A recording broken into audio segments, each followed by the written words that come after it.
Hi, everyone. My name is Chris Tornzano. I'm the director here at OptimumHQ. Welcome to episode 3 of the Fireside Chat, Insider Secrets of the Project Manager. With me today is Tom Celik. Yes, sir. Now, just to share a quick tidbit, for the past 2 months, we all thought it was Celik. So there's a lot of jokes going around, which we now found are all, well, inaccurate. Inaccurate, but still probably pretty funny. I mean, we enjoyed them. I mean, it just gave me hope that we have a lot more to learn about you, because I learned that this week. So I figure, with 20 minutes of conversation, what else can we find out? That is an excellent segue. Right? I was working on it beforehand. So the purpose of the conversation today is to learn a bit more about Tom, but more specifically, to understand how a company or a client can best partner with a company like OptimumHQ, someone who configures no-code solutions, custom software solutions on their behalf. So we're trying to figure out what is the best way for someone to approach you, partner with you, and partner with the team to get a solution delivered in the best way possible. So where I'd love to start off is just with a nice little high level. You're the director of customer success here at OptimumHQ. What does that entail? Yeah, entails a little bit of everything. A little bit of account management, a little project management, testing, therapy work. Try to keep everyone feeling good and working on their projects and feeling satisfied with their workload and feeling good. But ultimately, I'm responsible for making sure that our clients are successful using Optimum as a tool. My success is defined by acquiring and keeping clients, making sure that they're using the system regularly and that they're generally overall satisfied. Right. So ultimately, that's my main objective. But again, with that, there's a lot of things that fall under that umbrella. So I have to be willing to kind of jump in wherever I can and try to ask the right questions, try to be supportive, try to encourage people to the best of my ability. I like that. So it sounds like there's the administrative and functional side of what you're doing, as well as the, as you put it, therapeutic side of what you're doing, which is temper emotions, kind of keep everybody corralled and focused on the main objective. And the primary focus is making the clients successful, making sure they're having a happy experience, I guess is a trite way to put it, but to say that they are actually enjoying working with OptimumHQ. Right. Right, and making sure that their business objectives are met. We can have the best software in the world, but if it doesn't do exactly what they need it to do, then we're falling short of supporting them. So I really try to get a sense for what our clients' bigger objectives are and work towards supporting them. So it's not just about being an order taker. It's not just about, did you clock in 3 times this week? Did you run X amount of workflows? It's getting a good understanding of what makes their day-to-day tick, and also, whenever possible, trying to relieve their stress. So if they're concerned about a particular project or a particular challenge that they're working on, I try to support them there. So it can mean day-to-day can be a lot of different things. But yeah, I think it's a good way to look at it. There's the administration side, and then there's a partnership side. Well, yeah, relationship side. Right. And if I understand you correctly, you try to understand the high-level umbrella of what they're trying to accomplish as an organization, because that places each of the projects you're working on their behalf within the context of that larger objective. Right. Which I'm assuming allows you to speak more effectively to what you're doing and why you're doing it and how you're doing it. You're saying, hey, this isn't just this one little project. It's this project relative to these other 3 trying to accomplish. It fits into the bigger picture. Exactly. So are there, when a client first approaches you and really at the inception of the relationship, is there anything that they specifically should be asking in order to kind of best equip them and put them in the best position possible to make sure it's going to be a successful relationship, or learn that kind of get things started on the right footing? Yeah, of course. The biggest thing that I would recommend anybody doing when they engage with us or with any outside vendor is really understand what your true objectives are. I think And we're kind of touching on this a little bit. I think a lot of people approach a particular problem and they don't always understand how widespread that problem might be or where that problem might touch other business areas. So being disciplined enough to say, what's my big picture objectives? What are my small picture objectives? Having a really firm understanding of what you're trying to accomplish pays dividends in the long run. It helps with planning. It helps with expectation management. That would be my biggest recommendation with anybody looking to kick off any kind of technology-based project. It's really getting clear on the overarching objectives. Is Yes. that right? And understanding the pervasiveness of, let's say, a particular problem. So knowing, I think you may have touched upon that, where they, at the beginning of the relationship, they may think the problem is one thing, but making sure that at the inception, both people are on the same page, or both sides are on the same page, Right. as to what is the actual problem and how.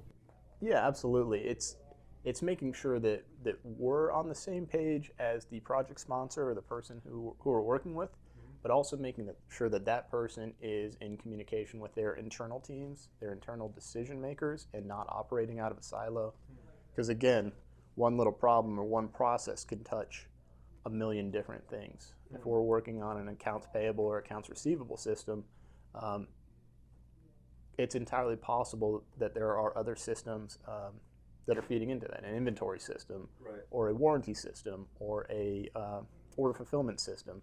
If you make changes to one of the accounts payable or accounts receivable projects, or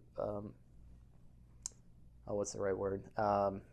Components, may have bigger, wider reaching effects. And sometimes that causes more problems than it's worth if you're not forward thinking enough. Forward thinking enough. Is there any way you can extrapolate that a little bit in terms of, when you say forward thinking enough, just meaning looking beyond just the initial challenge, or you're actually watching the waterfall of what that problem could cause and proactively addressing that? Yeah, more of the second. Just being aware of any changes to your internal processes, how they may impact the person that's sitting in the office down the hall that you're like, I don't know, I don't talk to this guy ever, but I think he does something with inventory management. Well, all right, whatever. I don't worry about him because he's in another office or he doesn't report to my team. So, he'll get what he gets, kind of thing, and it's super dangerous. I think it's very important to keep in mind who you touch directly and indirectly with your decisions. Right. So if I were to even distill that down, it sounds like getting a clear understanding of the overarching project objectives, becoming acutely aware of the problem and how pervasive it is, and then even there, who does it touch on the team? So who should actually be involved throughout the process of getting the solution built out? Would you say that that's something that companies should be trying to figure out solely internally, or is that something that they can, after they partner with a company like Optimum, they can actually work with you to define further? Yeah, and that's funny. It's one of the things I was thinking about in preparing for this was each interaction with a client can be unique. Some clients each interaction is unique. Some clients like it when you act as an order taker, and that's fine. If you know exactly what you want, you tell us, and we'll work with you either through our integrators or we'll work with your in-house integrators to build the solution that you need, and we'll follow the rules. If you need somebody to act as a partner or somebody to advise you as, we've got experience in doing these things, let us make some recommendations, and I think that will help you to have a better product in the end. And of course, there's something in the middle. So for us, and I'm particularly proud of my team, we're really good at asking a lot of questions about understanding what your business process is and making recommendations accordingly. So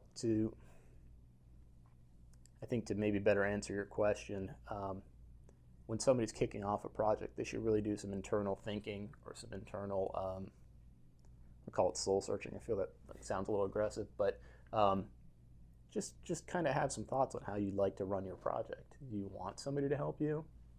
We're more than happy to help you. Do you want to just kind of give us the direction? We're more than happy to follow that direction as well.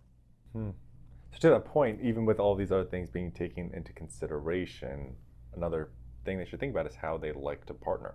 Sure, of course. I said which is a funny way to put it. How do you figure out how you like to partner? Probably sit down and ask, how do you currently orchestrate and execute on projects, and to what extent are you comfortable with and confident in relying upon other people? Yeah, you have to trust your partners, and I recognize that trust is not built overnight. It's kind of, because you sign a SOW or a contract doesn't mean that you should trust me out of the gate. Trust is built over time, and I try to build that trust with my clients by doing what I say I'm going to do. I'm going to call you at this day and time. I'm going to get you this spec. I'm going to get you this follow-up information. We're going to run down this bug. We're going to figure these things out, and actually doing what we say we're going to do. And I think over time, that builds the relationship, and that allows our customers to feel comfortable with us. And I think, anybody that's engaging with a client should look to build a relationship and not rely strictly on their reputation. I think it's a recipe for disaster for both parties, and it's certainly not the way I like to do things with my team. You think, and just one more side question before I should dive into the next one is, are there any red flags that do come to mind as to when a company can see that they maybe should not trust the people that they're potentially partnering with? Not to throw anybody under the bus, and perhaps nothing does come to mind, but... That's a good question. I think I would be concerned. How do I say this? I would trust my judgment. Usually, if something smells funny or something feels funny, somebody's overly gregarious. Like, hey, buddy, like we can fix any problem you've got, and we can make it happen today, and it's going to be cheap, and we're going to warranty it for forever. Something feels weird about those kind of, those pitches. But if somebody seems genuinely engaged with what you're trying to do, and they have experience in what you're trying to do, for me, I would feel more comfortable with that approach. I don't know, when people are overly pushy, not pushy, but overly friendly, it sometimes feels like a red flag to me. I hear what you're saying. I feel like it's those times where people make more claims than they ask questions. They spend more time telling you what they're going to do for you instead of learning what your actual situation is so they can make a proper suggestion or recommendation. Yeah, absolutely. It's kind of that balance. Are there, kind of sticking in that realm of empowering companies to make the right decision, are there common misconceptions on behalf of clients when they enter into these types of relationships to get software built? With custom software shops? For, no code, anytime that they partner with someone to say, hey, listen, like, we need a unique solution built on our behalf, is there any common kind of misconceptions about how they approach that relationship? I don't know if you can count it as a misconception, but when you're speaking with a vendor, and steer me right and back in the right direction if I'm missing something here, but it seems like oftentimes when people need a solution, they aren't always clear in what they need. It's difficult to say, I need this problem solved, and to come up with a solution for that problem in 30 minutes. Again, I'm going back to planning and the whole mise en place kind of approach to cooking, like have everything in place before you get started. If you meet with somebody and they tell you, I'm going to solve your problem by the end of this meeting, or have a game plan for you by the end of this meeting, it's pretty unlikely. With that said, there are some exceptions. If it's a very small project, a very small engagement, it's possible to handle those things quickly. But if you're looking at building out any kind of systems, I think there's a process, and you have to go through the question asking, requirements gathering phases. You have to go through the documentation phases. You have to go through the planning phases in order to be successful. And sometimes those phases are very short, but I think you should always be weary about people trying to solve problems like super fast. Which is an interesting actually way to even respond to that question, in the sense that it's healthy to balance probably your desire for a quick timeline with the reality that's going to take longer than you'd expect. Like most things do. Not to say that right now there's solutions coming out like no-code solutions that allow you to expedite the build of custom solutions, but it's not to the point where you're snapping your fingers necessarily, right? There's still a happy medium. Sure. We're still so kind of one of the conceptions is around, I imagine, time, Right. and the time delays associated with, and is there a way that you'd recommend or can offer advice around how people can maybe develop a clear understanding of how much time something is going to take? So if they want it to be a week, is there a way for them? Are there questions that they should be asking or things that they should be exploring to make sure they know how long something is most likely to take? That's a good question. I think I touched on this before. The devil's in the details. The more you can plan ahead of time, the more successful you're going to be.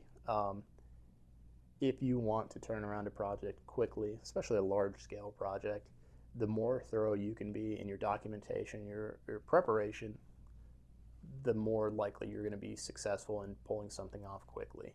If you try to do everything by the seat of your pants, you're going to get stung. I mean, ultimately, that's anything. That's building a house. That's working on building a stadium. I don't know. Whatever you do, if you try to do it quickly, you're gonna get stung. But if you can be prepared and you have your blueprints right and you have your documentation right and all your contracts signed, you're going to be more successful in the long run. Yeah, I'm realizing the challenge, the level of difficulty that kind of undergirds that question, in the sense that I'm basically like, hey, define the scale of planning versus not planning, and because to your point, you're like, yeah, if you plan more, less unexpected events will occur, which means you'll probably expedite the process. There's probably only so much unexpected that you can ever plan for, so you should always probably be prepared for something to throw a wrench in the process. No, that's a great point. On every project, there's going to be something that's a little gotcha, and the more prepared you are, the smaller the gotcha is. I think like everybody talks about a wedding day, and there's always going to be something that goes wrong. And it might be something big and it might be something small, but there's going to be something that doesn't fit your expectations. My job is to try to mitigate those issues to the best of my ability. And thankfully we've been pretty successful in that we haven't had any major blow-ups. Right. But again, it's all in the planning. So the more you can think about it ahead of time, the more you can involve additional stakeholders, the more likely you're going to have a successful project. That is very clear. So to kind of just jump, because I know we're closing up on time because we're spending a lot of time on a question about time. But if we could, is there anything that you wish clients would share right at the beginning that you find they tend to hold back, maybe? Sure. Yeah, absolutely. And this one is near and dear to my heart only because of the nature of what I do. It's hard to make this ask, especially when you don't know someone very well. It's also hard to kind of make this jump into a trusting relationship, again, when you don't know someone very well. However, the more honest you can be with me about your pain points, whether it's budget, time, visibility, the more successful I will be in supporting you. So if I know that you need to launch this enhancement in 2 weeks, or you need to launch your CRM in a month, the more I can focus on instructing my team. We try to be, again, as thorough as possible. However, if we can, I don't want to say, I'm trying to think of the right word. If we can focus on timeliness, that will help us to hit your timeline. If you're cost sensitive, we can be very specific in how we approach your project. But without knowing that, I have to rely on the requirements that we gather up front. So I would encourage everyone to, as they partner with us or with whoever, be very upfront about what your pain points are, and let us support you. The other thing, we kind of touched on this before, is let me know what kind of partnership you want to establish with us. Do you want me to act as an order taker? If so, I'll document everything you tell me and we will get it done to the T. If you would like us to act as a partner, happy to do that too. We have a ton of experience in a lot of different industries. Let us leverage what we know to support you. And most people are somewhere in the middle. But if you can tell me that, again, my job is to pull that from you. But if you can tell me what you think you want, that makes the process that much better. So I would encourage you to be mindful of those two things. And then finally, again, know what you want, or try to know what you want, especially if you're price sensitive. Every project is going to have a little bit of scope creep, and that's just the nature of building anything out. The more we can get a sense for what you're looking for up front, the more accurate we can be in our estimating process and our build timeline. So if you can be direct, like, I know I need X, Y, and Z, and maybe these other things, we can account for that. Just let us know what you need, and we can account for it appropriately. So these are my three.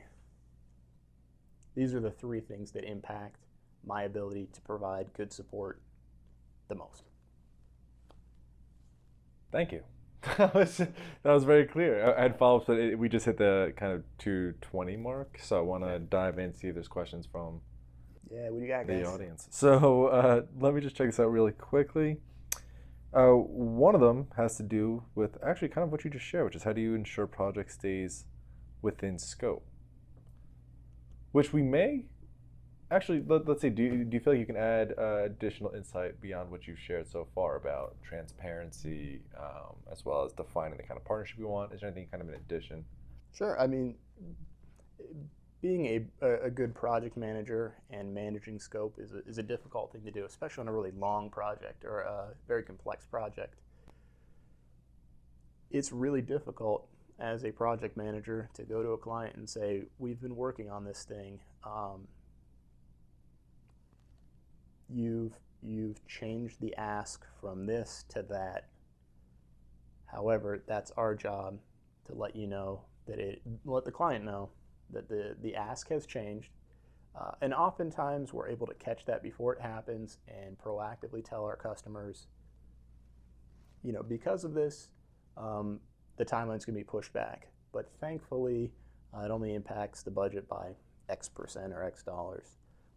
Even better, we can say we caught it early enough. Instead of taking this path, we'll take that path, and hopefully it doesn't cost anything different.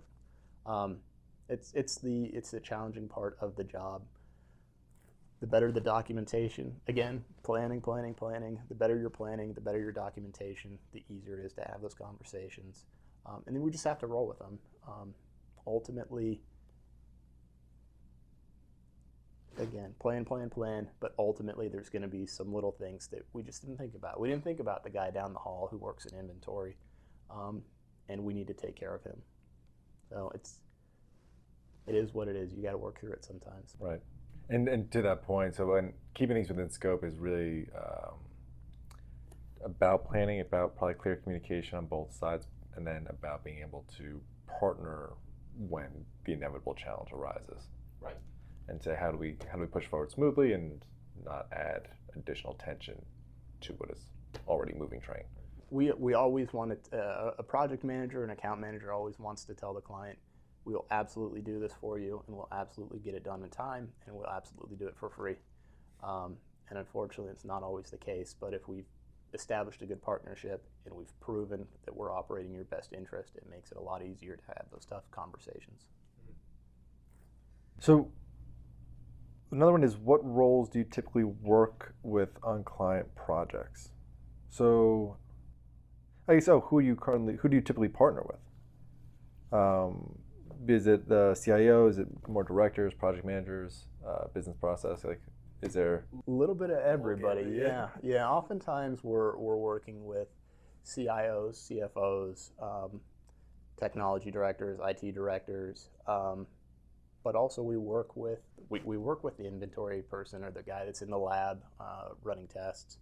We work with excuse me, whoever's important for the project. So there's no one too high or too low on the food chain to exclude from a project.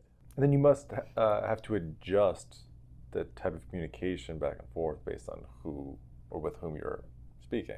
Of course. I imagine it also defines the type of partnership you end up having. If it's the CIO versus a user. Sure. Whenever possible, we try to have one point of contact on the client side who drives their request, and then we have me or a lead integrator or a project manager who acts as the primary point of contact on our side, so that we're the whole office space thing. I've got 7 bosses. We don't want to have that scenario if we can funnel all the communications through one person. And that way, that person on the client side is responsible for making sure that everybody's needs are met and that nothing got snuck in. This ties to scope creep directly, because if there's somebody who is not authorized to make decisions for the project that is driving business or driving decisions and results in additional charges or additional delays on the project timeline, it's difficult to know how to move forward when you're getting direction from different people. So we try to keep everything funneled through one person, so we're avoiding surprises. Right, and I imagine so that you're not talking to one person and saying all of a sudden they're looking at the project going, you've gone down a completely different path. What's happened? You're going to go, well, minimize surprises.